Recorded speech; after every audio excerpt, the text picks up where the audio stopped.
welcome to the Transformational Podcast, a conversation between brothers about practical ways faith is impacting our lives.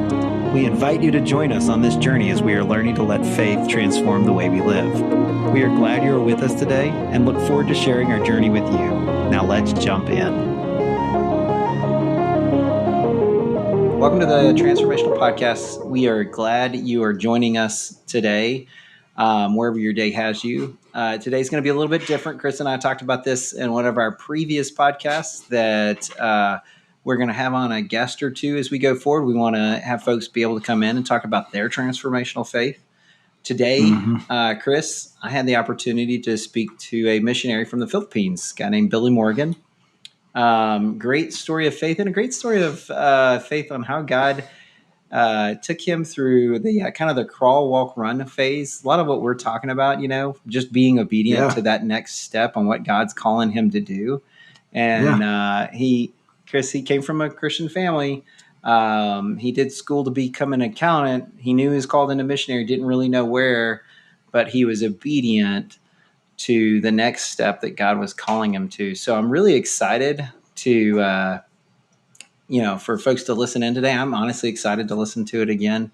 Had a great conversation with him, and my prayer is, as you're listening to that, you'd have an opportunity to you just hear from other people's perspective, especially people who've gone into now full-time ministry. Because as we discussed, Chris, and you know what I'm talking about when I say this, full-time ministry is actually where we're at. It's not in the Philippines. It's wherever God has you. That's your ministry, and that's your full-time ministry. So that's what we're going to be listening. There's vocational ministry, but there's full-time ministry is all followers of Jesus. So you weren't able to join us, so you won't see Chris in that coming up. But this is kind of us talking about what's coming up. It's probably for the best. Because it just would have made it longer. So I'm glad I actually get to sit back and just listen to the conversation this time. I can't wait. All right. Well, we are going to go ahead and start that right now. Hey, welcome to the Transformational Podcast. We are so glad you're joining us today. Obviously, Chris isn't with me. This is Billy Morgan. If you're watching on YouTube, if not, if you're listening, Billy Morgan is with me today. And you're probably like, okay, well, who is that? And I'm glad you asked, because we're going to do an entire podcast about that. But Billy, I heard him speak at our church this week. He's a missionary back from the Philippines. And I thought to myself when I heard him speak, I was like, I really want to do a podcast with him. And Chris and I have been talking, as you heard on our last podcast, we've been talking about having some guests on and honestly telling their stories of faith and really teaching us their transformational stories of faith. And so when I called Chris and I said, hey, Chris, I got a guy I really want to have a podcast with. My brother, Chris, was just like, at the same time, he's like, hey, I was thinking the same thing. And so I'm excited to do the podcast. And, obviously it's your first podcast. Yeah. Yeah. Well, no.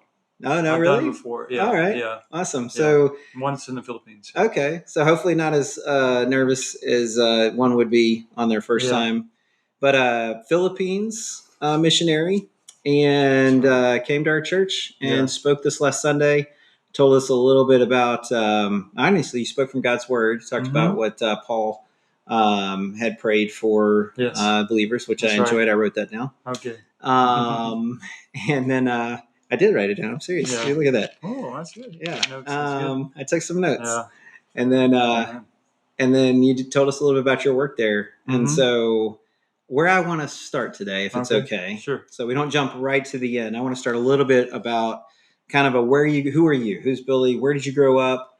Did you grow up in a Christian family, non-Christian family? What did that look like for you? What was your early life like? Okay, sure. Well, I grew up in Fairhope, Alabama, and my dad served as an assistant pastor and later on as a pastor. So I kind of grew up in a Christian family. Okay. And my mom's a believer. And so we had a lot of doing church type stuff. And so my testimony, I guess, is somewhat not super exciting, but yet God still works in good families and families that are broken. Yeah. So I'm very thankful for my upbringing. But Chris and I were talking about this week because Chris and I have a similar Oh, that's right. Your dad is a pastor? He was a itinerant pastor, so Oh, okay. he preached a little bit. We grew Yeah, up in yeah, a Christian okay. thing. So very much involved in the church. Yeah, and I so we see. were joking last week. We are like, it didn't feel like we had a I got saved from something story, right? not like a drug addict and just like Yeah, God changed my but life. Right. we Don't have joked that about either. or talked about how sometimes it's not what he saved us from; it's what he's done since. Right? Yeah, And that's so you can right. kind of Yeah, see that's that. right. So anyway, a Christian family. Yeah, and so I started with youth group and being involved a little bit, and it wasn't until college when I got really involved in missions. So I went to Okay. a Southern Baptist University, University of Mobile, Okay. and we did mission trips, and so I got to go to Israel. And Really? yeah, that On was a my mission first. trip? Yeah. What'd you do? How old were you when you did that I one? was 19. Okay. And it was a So college trip? yeah, it was a college trip, and so I had to raise like $2,000. There's a lot of money back then, in 1997 for Not so much anymore. This cup of coffee is almost that's $1,000. very little money actually. Yeah. So half the trip was working. I poured cement and we cleaned out Okay. brush and cut down branches. We were making a prayer garden for the Messianic Jewish people there. Right. We worked at a Baptist mission. So Okay. 5 days was hard labor and 5 days was touring. That's not bad. Well, for those who don't know, Messianic Jew Is a Jewish by blood, but comes to faith in Christ. Yeah. So it was a church there. So I think it really exposed me to mission. So Israel, I know people talk about Israel, how great it is, and it's a really nice country. Yeah. But what really hit me was just talking to the missionaries and hearing their stories and telling, just getting exposed to ministry. Did they have full-time missionaries at that Yeah, point? they do. And Yeah. you were doing a short term. It was just a 2-week mission trip. Okay. So, I mean, for me, that was the biggest thing, was not necessarily touring, which was nice, but it was just more on just talking to missionaries. Yeah, I did some short-term mission trip early on, especially high school time frame. And one of the things I found is while there was some, you did have a little. Well, I went to deep Mexico, so the fun was a little bit not Israelite, but the time spent with the full-time missionaries was really meaningful because you got to see how folks work, which is why we're actually chatting with you today, because I want to talk a little bit about that. Right. At that time, when you were doing the missions work, were you at that point going, I think I want to be a full-time missionary, or were you I'm going to say dabbling? Were you dabbling? Like, what was your life plan at that point at 19? Right. Well, it was actually I was studying for accountancy, and so to be an accountant. And actually I thought about in college to switch my major to theology. Okay. It was my dad who said, as a pastor, he said, "No, you should continue in accountancy and go ahead and go all the way through," because he knows how small you might be in a smaller church and you need to tent make. The expression tent make meaning have another job and do ministry. And so he encouraged me, do your accounting first, and then do your ministry training afterwards after you graduate. That's exactly what I did. Were you still planning to be in other words, be in the mission field, or were you thinking you were going to go into ministry and the calling was broad at that point? Yeah, very broad. Yeah. So I didn't know what I wanted to do because I was just mainly doing ministry on the side, just do that. So, and just be very much involved in ministry, but yet focus on accounting. I really didn't know for sure, but I knew I needed to finish my degree. Yeah. And so after that, when Israel, I went to Mexico, another building step. Yep. And that was more hands-on missions. Okay. So the Israel trip, I'm not, anybody who knows who I am, I'm not really good with manual labor. I was going to ask. Yeah, I'm not a manual labor kind of guy. You said you did concrete work, and I was curious. Pouring cement, and if you know who I am, that's not my thing. That was out of your really comfort hard zone. Yeah, so definitely I'm more of a that's not. But so the mission trip to Mexico was better because we were teaching kids. So that was more hands-on. In Israel, it was harder because of the evangelism restrictions and things. So that was more supporting role.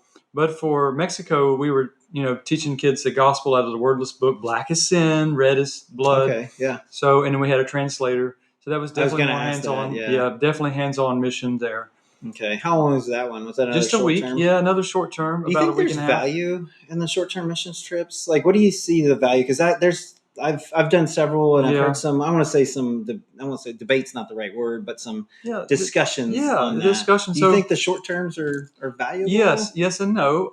So I think I'd say majority yes. Okay. Because some would make the argument you know what, you could support a village pastor for a year on what it costs to send To get one somebody short-term there. missionary. That's one side, resources.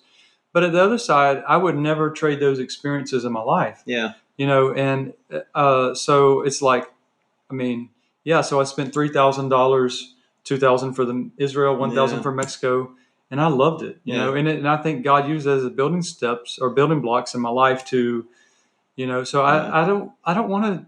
I don't want to jump too far ahead, but Yeah, when you yeah. were So it's like when you were doing your missions work in the Philippines, did you have short-term missions type folks come visit, or was that? Yeah, we had we had three different occasions. We had three separate teams from Did Faith you Bible. find that super helpful?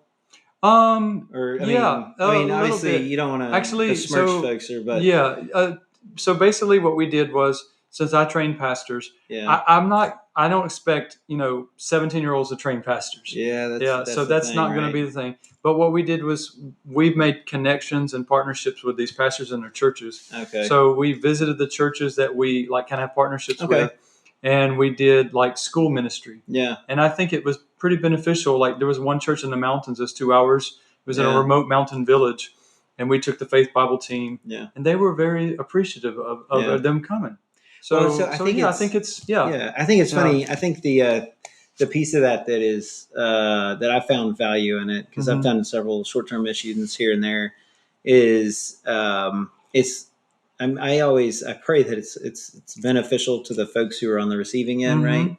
But I do see how God works in the lives of those who can't jump full into missions work, right. but God calls them to help in some way, and that may be a way that they help. And I see him working. I know he's worked in my life specifically and during several of the mission trips where he's done some pretty deep work, getting them out of the the hustle and bustle of regular life and getting yourself in almost a fully devoted session or situation.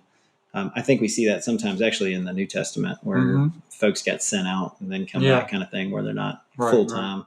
So I don't want to jump far ahead. So you did the Mexico trip. You studied to be an accountant, and you decided, and you had a broad call to ministry. How did you get narrowed down to missions? Right. Well, and then we'll further narrow down to how did you end up in the Philippines? So then my other ministry that I did a little bit, where I was introduced to Filipino people. Okay.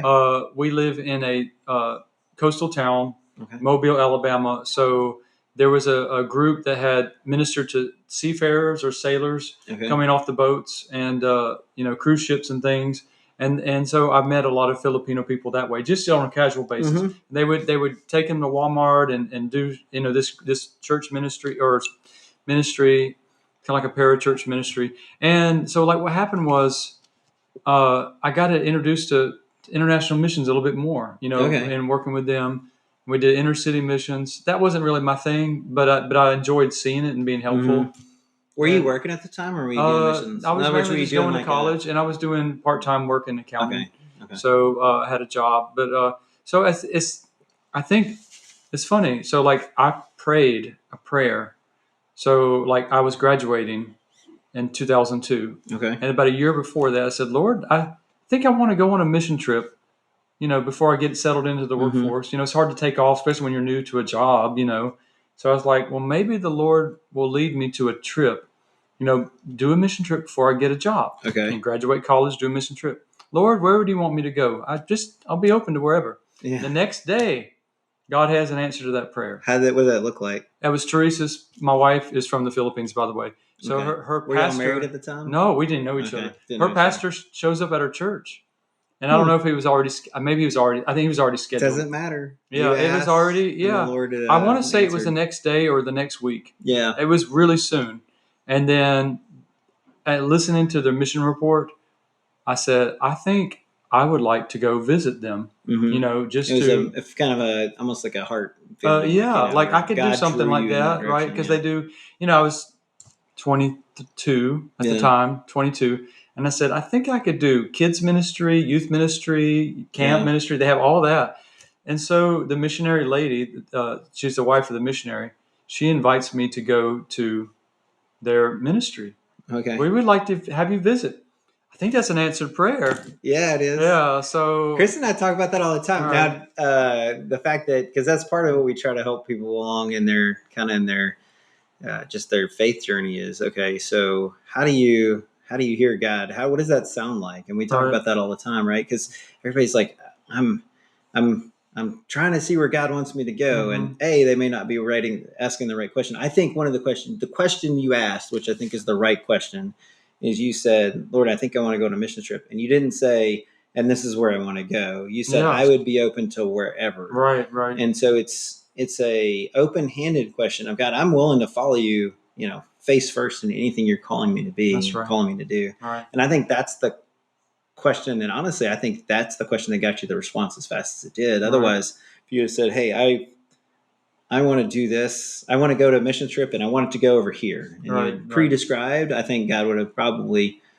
I didn't say, God, I want to go to Afghanistan or North Korea. He may have made you wait a little longer. Yeah, on a response, right? We got to wait for the open door. So we look for open doors to see where God directs the circumstances. And then you were willing to follow as soon as God, it looked like that was it. Right. You probably felt, I'm going to say 90% certain in your heart that that's where God was calling you. And you didn't like go back and try to get a reconfirmation, right? You just hey, this is it. I'm going to follow, right? Well, sort of. So yeah, all right. A little bit. Funny story. They said I could bring a team. Okay. So I invited like 8 people. Okay. College students, same age as me. And they 8 people expressed interest in the Philippines. Yeah, to go with me. Go with me. So I was going to be the team leader. Okay. Well, when it was all said and done, it was just me. They all backed out. And it was around New Year's Eve, and the trip's supposed to be in May. So I got 5 months. Yeah. It's, starting to get time to book tickets and everything. So everybody's backing out. I mean, it wasn't like serious interest, but So I was like, well, and so it was a friend of mine, older guy. Maybe he had to be 25 years older than me. He said, I say, Matt. His name was Matt. I said, do you think I should go? I mean, everybody's backed out. And he said, you know what, Billy? I think you're spiritually mature enough to handle it to go by yourself. And he said, I think you can handle it. You maybe that's what the Lord wants you to do. You just go by yourself. Yeah. And so I was like, okay. So that was kind of isn't that a confirmation. I'm glad he didn't say no, right? But isn't that a crazy one step in the right direction? I think if you had gone with a team, do you think you would have stepped into missions by yourself? I don't know, because I was kind of forced to be more involved with the people, because I didn't really have anybody to talk to. Because with mission trips, they can be sometimes cliquish, where you kind of just do your own thing, and especially with young people a little bit. So you got to get out your side of your comfort zone. It's kind of funny how God works that stuff out sometimes. Yeah. So mission trips can really, people that you go with could be a little effective on what happens. Effective. Yeah, how effective you are, and then also your attitude. And if everybody has a bad attitude, that's not good. No, it's but anyway, so that really made a big difference, I think. So off that trip, did you come back going, hey, this is what I want to do full time? What was the turning point from, okay, I'm dabbling in missions, thinking I'm going to do some accounting and some ministry work too. Hey, I think God's called me to full-time missions. What did that? So it's like baby steps. So it's like you go from crawling to walking to running. Yeah. So after the 3 weeks, it was a 3-week trip. I helped out at the camp. I loved it there, and I wanted to go there, and but I wasn't ready to say I'm going to live here the rest of my life. Yeah. But basically, I talked to the missionary family that originally invited me. I said, I think I could do a year here. Okay. Yeah, I like to do a year, 8 months. 8 months, 8 to 9 months, almost a year. Yeah. Is that okay? And I said, we would love to have you. We want you to be a teacher at our Bible school. Okay. And teach some theological classes. And basically, you could help teach chapel. They have a Christian school.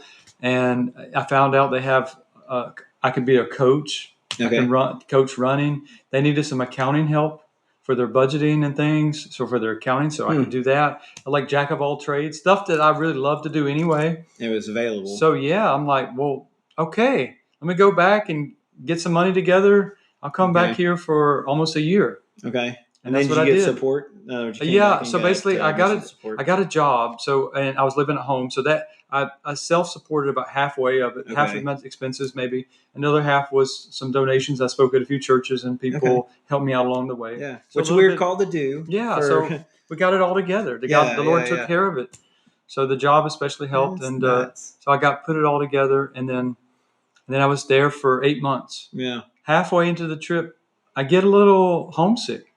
Really? Yeah, a little Okay. bit. Yeah. Well, I mean, I guess I get that. Was that your Not first time homesick away? like boohoo, I'm gonna I go know what you home. mean. I just got tired of okay, so in the Philippines, that people call you Joe, like G.I. Joe. Okay. So it was a nickname for servicemen.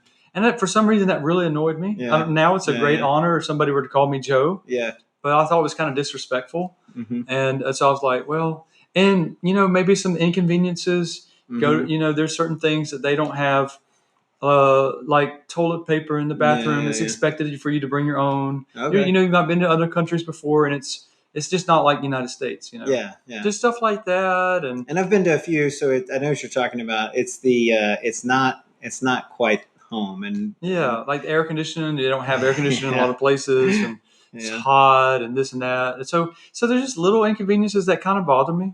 So basically, about halfway into the trip, I said, I was going to finish my Yeah. commitment, but I said, I'm not cut out to be a missionary. Okay.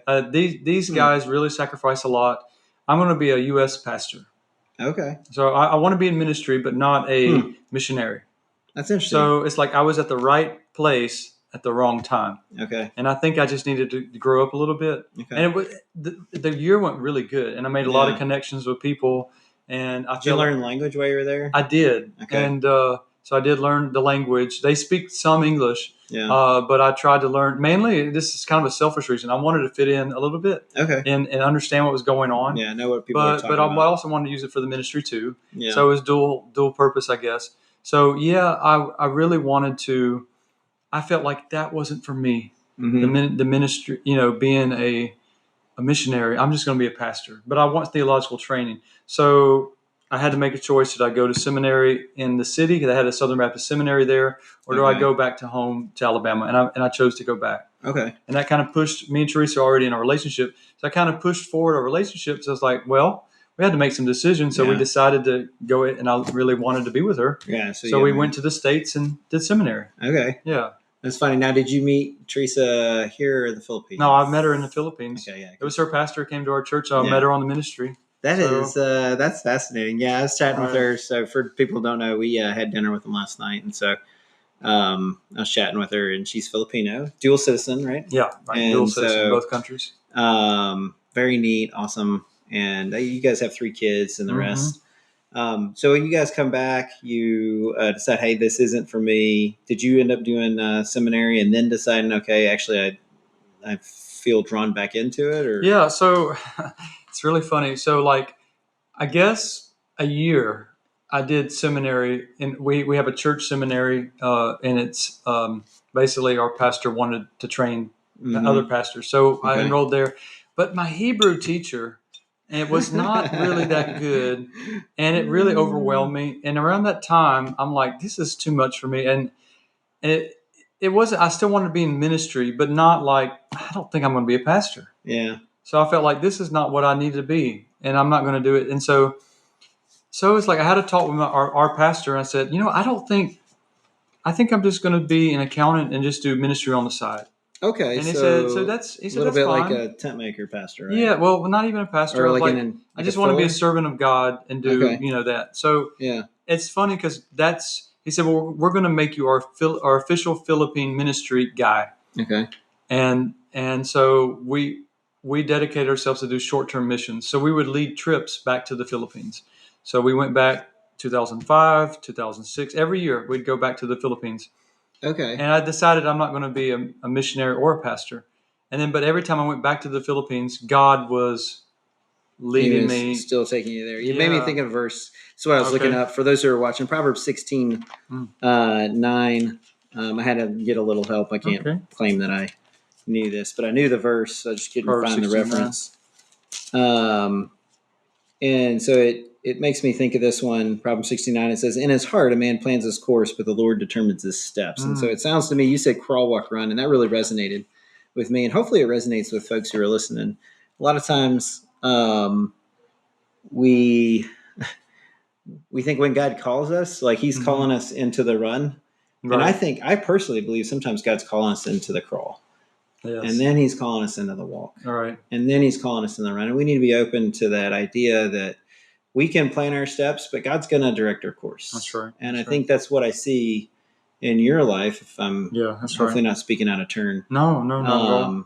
that he kind of like was like, hey, like you said, what did you say? You said I had to mature, some growing up to do. Yeah, and it wasn't the right timing. Yeah, timing Right. as well, right? Right. So if somebody's, looking at their own life and they're like, hey, and I don't know how many people ever consider going into missions or Mhm. even doing, short-term mission work. How would you encourage them if they're even considering it? What would be your thing? And we'll jump into like what the mission field looks like. But if they're in that moment and they're thinking like you were, Yeah. I'm not cut out for this, or maybe I was just meant to be a tent maker and whatever. Right.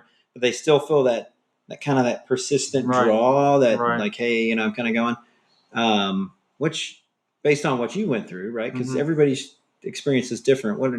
Based on what you went through, what would your encouragement be to them? What would you kind of guide them? Well, I think the main thing is prayer and get yourself ready spiritually. I know we're not ever going to be ready. We're mature, Mm-hmm. but we want to make sure we're walking with the Lord and reading His Word, praying. That spiritual discipline Mm-hmm. that we want to do, and then as the Lord leads, take little trips. Start with a local. It doesn't have to be international. Just do Yeah. something local. Even Actually, we like just our did group one. Yeah. from Kentucky. Yeah. Just so in missions is not necessarily everybody has to train pastors. Mm-hmm. It could be doing the back scenes type thing where in the background servanthood of some sort. It could be the people pouring the cement. Whatever. Absolutely. But it could be whatever. So doing the small steps. It is kind of funny if you think Right. about it. Your crawl was pouring cement, right? So you don't have to really interact. Yeah. Your walk. That was more sitting up and learning how to sit up as a right, crawl. right. Yeah. Your walk was like now I have to kind of have interaction with children. Right. And then your still walk was going on your own. Right. And doing basically your own, which turned into 8 months, which by the way, that to me is hilarious. Yeah. Because I couldn't imagine I've done a few short-term missions. I've never been out there and gone, I think I want to do 8 more months of this. Right. So pretty fascinating. Yeah. Let's transition a little bit. What does your missions work look now? You're out there for, how long have you been in Philippines? Okay. So as basically 2007. As a full-time mission. Oh, full-time. Yeah. Yeah. So in 2007, about 2 years before we go, our pastor preached a sermon about, we really need people to stay in the mission field, not just go. Mm-hmm. And I felt like maybe a little bit slightly convicted, I guess, or Okay. something. Yeah. It doesn't mean everybody needs to go. I mean, to stay in the mission field. The Lord was working in your heart. Maybe. Right? But it seemed like that was time, that I should start thinking about actually staying longer. Okay. And maybe even living there, Okay. And so, were you married at this point? Yes. Oh, I've been married. By that time, I was married 4 years. Okay. So, we had a small kid already. Yeah. Will, he was my oldest. So it's like, well, what does that look like? Well, I need to go back to seminary and finish. Okay. So basically, I started taking steps in my life, in our lives, and of course, me and my wife. I think if you're married, you want to make sure that your spouse is on board. Yeah, I was going to ask. So she was very much on board. Okay. But so when we decided not to live in the U.S., she was okay with that. But I feel like maybe she feels more used by God being in a mission field, Mm-hmm. But she's okay to. So I think contentment, because we were ready. We wanted to go so bad, but it was in the Great Recession. We were trying to sell our house, and the housing market bubble. Yeah, so it was really hard. So our house was on the market for 2 years. So it was really long. We didn't, but it was just like, well, we got to wait. Yeah. And so I think contentment is, and God used us, and we were making connections with Filipino people living in Alabama. Okay. So we had Bible studies with them. And so you're still doing missions. You were just doing missions within locally, the realm of which you had already had. Involved the youth group in our church. And so that was what we were doing, making connections with people. And we still have connections with those people even now. That's awesome. So we just visited them 2 weeks ago in Oklahoma. So, so I think the main thing is that you take small steps and see where the Lord is leading you. Okay. So I don't think it's a good idea. You're not saying anything they haven't heard? All our friends, you've heard this before. You feel the leading of the Lord. You take a step, and then you take another step, and you see where God, He will direct your path. You don't have to worry about that. So Romans 8:28, we know that God works all things together for good. Yeah. So I think He's directing our paths. He's sovereign in the details of our lives. And I think that's what we want to remember as believers. So so you went full-time ministry, and I know you're back on a furlough now. Mm-hmm. This is your second furlough? You Third, said third, third furlough. yeah. What is that? So help folks who don't understand what a full time missions looks like. So you're there how much time, and then you do a furlough, Yeah. and then we'll talk a little bit about what is a. I'd like to get into maybe some high level, like if somebody's thinking about missions or being a missionary. We'll do a thumbnail sketch of what the day in the Okay. life of is. Maybe. Sure. I know you do. You personally, part of your missions is training pastors. Right. So it may not be exactly like that for Right. everybody. Right. And then what is the furlough? What's that look like? And why a furlough? Why even have a furlough? I think Okay. that's important to understand. Right. Right. And so let's do it from what's the day in a life? And then Okay. we'll talk about the furlough. The day in the life. All right. Well, I guess just like everybody else, if you have kids, you got to go to school. And they Okay. go to a Christian school about 45 minutes away. It's kind of far. So getting them ready, and then we drive. Normally, I take them to school, and then anyway, so that's pretty much normal, like everyone else. You have And normal life because you have yeah, normal family and normal stuff, and family. you're just plugged into the local. I'm going to call it local economy, but you're plugged into the that's local right. local area. So I drive, and then Yeah. and then Teresa picks them up in the afternoons. So that frees me up to do more other stuff. So I guess like the main thing is, so we teach probably every week at least. Sometimes we have classes multiple times a week, and so our classes are in about could be a couple hours away. So we're gone like the whole day. What are you training pastors to do? Because one of the things I think that we, from an American point of view, or from an American standpoint, we really take for granted the amount of biblical saturation that we get, right? That's right. And so when you're training pastors, what does that mean? Because when we think of training pastors, we think of one of the theological seminaries or something like that. And I think at a maybe at a lesser extent, are you doing the same thing, or are you?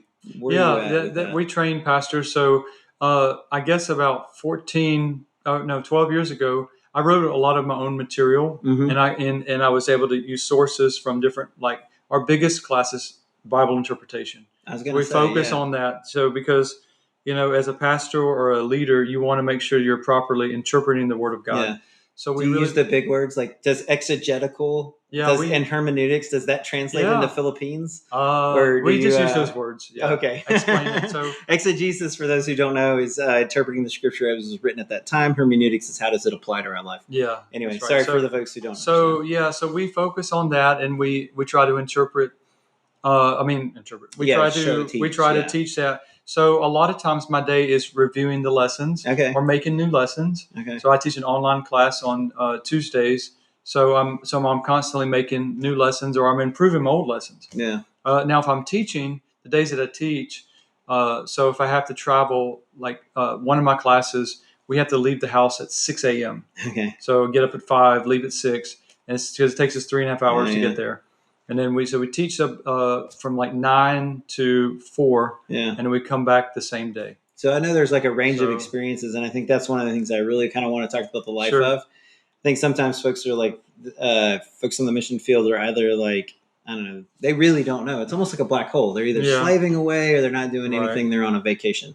And in reality, it looks a lot like somewhere in between. Yeah, ministry and somewhere in between, in that you're constantly working to prepare a lesson, constantly working to prepare for whatever you're teaching next. I'm sure you're constantly trying to connect with folks who are in your class, right? Because I'm sure some of those folks they're your people, right? Yeah, sometimes I'll take them out to lunch or, do things with them. Yeah. So because relationship is actually a lot of the ways that we develop a lot of that ministry, that discipleship. And so I think that's important, partly because I think we in the stateside Christian circles, our sphere of influence is we don't understand that is our mission field. Your mission field happens to be, your sphere of influence happens to be in the Philippines. Yeah.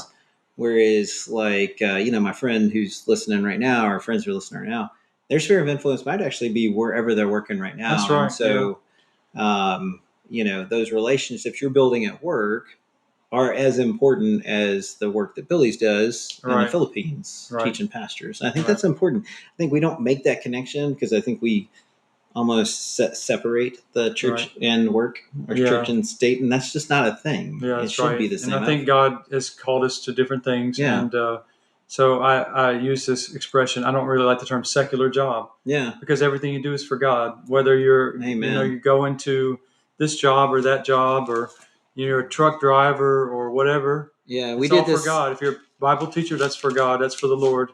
Do heartily unto the Lord. Yeah, So, we talked about this last podcast. Well, it's not the last podcast. It was for those who are listening. It's in Colossians 3:23. That's right. I remember that right? verse. Yeah. And it says, "Whatever you do, work at it with all your heart." All your hurt. No, That was some pretty Southern right there. I'm sure you Yeah. understood everything all I your just hurt. said. Yeah, that's right. Yeah, whatever you do, work at it with all your heart, as working for the Lord and not for men, since you know that you will receive an inheritance from the Lord as a reward. It is the Lord Christ you are serving. That's right. And I don't think it matters if you're serving them on the mission field or you're serving them back here at home. Right. So yeah, it's just normal life for you, right? Yeah, that's right. Okay. Now, why do you furlough? Okay, so I guess Like, in other words, why do you? we would love to come home every summer. Yeah. That would be nice. I know people, missionaries in Latin America and closer to the United States, if they're from the U.S., they go home every summer. Okay. And I've seen that for some people. But Philippines is That's not a long trip. How long did it take you to get there? Normally about 24 hours, Okay. but to get to our house from my parents' house, it's probably about 34 hours. So that's a long way. It's a long way. And it's expensive, with family of 5 people. So we decided that we wanted to do 4 years on the field, 1 year in what we call home assignment. Okay. And in other mission organizations are doing that. They're required to. We're not. We just do it because we like to. Yeah. And we wanted our kids to be exposed to our family because they have cousins in Alabama and family, friends. And, we want to see our family. Yeah. So, super important. And we don't want to mess up the school year. Yeah. So we might as well just do a year. So furlough's not, you're not coming back because you're tired of the mission field. You're coming back because there's other heart draws. And then we try to get involved in the churches that we minister to. So you don't come back and just do nothing. No, not at all. Yeah. So it's always got something going on. But I'm thankful. I mean, I'm being serious. I'm sort of being tongue in cheek, but you come back. Point being is you're investing your life even at home. Yeah, that's right. Yeah. And we try to get involved. And a lot of times I get asked to preach or teach. Okay. I've done Bible studies before and, taught Sunday school for 3 or 4 months at a church. Yeah. So it's really nice. I love the fact you said that even your wife does like an online Zoom thing. So whether she's in the Philippines, I assume that when she gets back here, she'll see them in person because some of these folks are here. Right. But she'll probably continue to do things like that, right? Because we'll continue our Zoom Bible study with the people in the Philippines, and then she does a ladies ministry online, and then she's probably going to do some more stuff face to face when we get back to Alabama. That's fantastic. Yeah. Let's see, we've hit some of the things I want to talk about. But I guess I want to spend the last little bit of our time because I'm looking at our clock. We're well into the end here part of this, which is okay. Yeah. I'd like to talk a little bit about your daily habit, your daily routine. What does that look like, right? Because again, part of what we talk about on this podcast a lot of times is that transformational faith, and some of that transformational faith is we talk about the fact that if you don't spend time in the Word, then or you don't spend time with the Lord or things like that, you can't be transformed, right? Because you can't have the renewing of your mind, right? From the mission field or at home, does it look different in the way you spend time with the Lord, or what's your day? Sure. What's your day look like when you do Well, stuff? I'm a morning person, so that helps. And as far as it does help, right? I think so. Because some people aren't morning people, and I get it. I'm okay. So I get a cup of coffee, and it depends on if the kids go to school or not. Sometimes I do it after I take them to school. Yeah. But I go I have my balcony time, and so we have a balcony, and I go out. In the out. Philippines? Yeah, in the Philippines. Awesome. And so I go up to the top floor. I sit out in the sun, wearing a hat, Yeah. And I just spend time with the Lord, prayer, and I read. Do you have a routine, like a habit that you go through? Yeah, very much so. Yeah. So I think that's important because one of the things, like an application moment here, is routines, especially when it comes to this kind of stuff, habits, spending time with the Lord is actually kind of helpful. Yeah, it is. I think it helps us because it helps us stay, I think, focused and honestly continuing to do it. So what's your routine? Yeah, well, I spend maybe 30 to 35 minutes in prayer, you know. And then what do you pray for? Because I think that's something we hear people say that a lot of times, and then we go to pray for 30 to 45 minutes and we don't know what, or even 15 minutes and we don't know what to pray for. So kind of remember the acronym CATS. Okay, CATS. Let's do it. What is it? C is confession. You know, you confess your sins. You acknowledge, areas where you stumbled. I tell you what, because it's cats, the cats have a lot to confess. So That's right. it makes Yeah. sense to me. A is adoration, praising God for who He is, I love it. and which is very similar to ACT, Thanksgiving. So that's Okay. kind of similar. Thanksgiving, thanking God for who He is, but thanking God for provisions and physical needs, Yeah, for emotional the daily. needs, whatever, everything. Yeah. And S is supplication, making your requests known to the Lord. Okay. You might have as praying for the Do you government. keep a journal or anything like that, or like a little? Do you I write should. things down, or what do you do? I write down when I'm taking notes, in my Uh-huh. Bible studies, but not during my prayer Not your time. prayer time? I probably should. That's probably when I work on them better. But I Whatever. try to put it all up No, here. it's fine. You go as the Lord leads. That's right. Go as the So I Lord leads. pray about different things or Okay. people, and then I read some. Okay. So as a Bible, I'm really in-depth Bible teacher. So I have to remember, I'm looking at the details, the trees, the leaves. When you're putting the verses together, sometimes you just need to get back and just read. Yeah. And that's kind of what I do in my what I call devotional time. Is I do more reading than like heavy study. Mm-hmm. And there are other times where I'm doing more heavy study. That's a good point. Both are important. You need to heavy study, but you need to come back and. So if I'm in the mornings, I kind of just do more. Somewhat casual reading, but more in depth too a little bit. Okay. Just reading, more so reading and studying a little bit too. Okay. Yeah. And then take a few notes if the mood hits you. Yeah, that's right. But normally I go to my computer for that. So I type everything. Do you really? Yes, I type everything. I still write stuff down. I can't help it. So And now I have a daily reader that I was joking with my brother. I have to write down what day it is, but what day I'm reading, because that doesn't always line up with the same day. Right. And so I'll try to reference something. I'll be like, I wrote something great down in my journal. And I'll look at it and I'm like, I don't know, because the daily Bible I have does a little bit of Old Testament, a little bit of New Testament, Proverbs and Psalms. And if I don't know what day it is, I can't find a reference very well. Right. Because sometimes one of the things I love about my daily reader here, and it happened this last week, is something that happens in the Old Testament gets referenced in the New Testament. Mm-hmm. And so I'll read an Old Testament, where he talks about, Solomon's temple and the completion of the temple. And then in the New Testament, I'll have a description of the temple as it was. Now the old temple, but not the new temple, the second one. Right. But it's neat to have that connection as you read through and you see that thread pulled through from old to new, and you can kind of see that story. And the Bible's about Jesus, so you see the story of Jesus getting pulled through from 4 to end. Right. So you spend a little time in prayer, you spend a little time in reading and devotional, and then that's kind of how you start your day, and you go from there. Right. It depends on the kids if they are going to school or not. Yeah. So sometimes it's after I drop them off. Yeah. It just depends on the time. But are you super rigid, or are you kind of like you let it free flow? In other words, if it's short one day, it's short, and if it's long one day, it's long. Or how do you manage that? Some people have expectations, right? They're like, I'm going to spend an hour, 60 minutes. Right. I'm a little bit rigid, but not super rigid. Okay. And there have been times where we had to get up super duper early. Yeah. So I might do it later on in the afternoon or evening, and so it just doesn't feel like you're missing something. Yeah. It's like when you don't eat breakfast or something. But it doesn't. I don't want to make it so rigid that it's like But it's nice, and I like it. Maybe because I'm a little bit. Maybe I'm over disciplined sometimes. Yeah. But at the same time, you don't want to be like freaking out if you miss if you're 5 minutes short or whatever. Seasons. There's seasons. Yeah, in your there are life. seasons, right? You need more some days, and other days you do less. Right, I know. Right. And sometimes I feel like when you say miss it, what I'm missing, and I think you're probably going to say the same thing. Right. What I feel like I'm missing is I'm missing that touch point with a friend, right? And so a lot of times you said, "Hey, we come back to the States because we don't have that touch point with all our family, and et cetera." And so you have that longing in your heart. It's like it's something we can all identify with. That like, hey, I haven't seen so and so in a while, and I really want to like see them again. Right.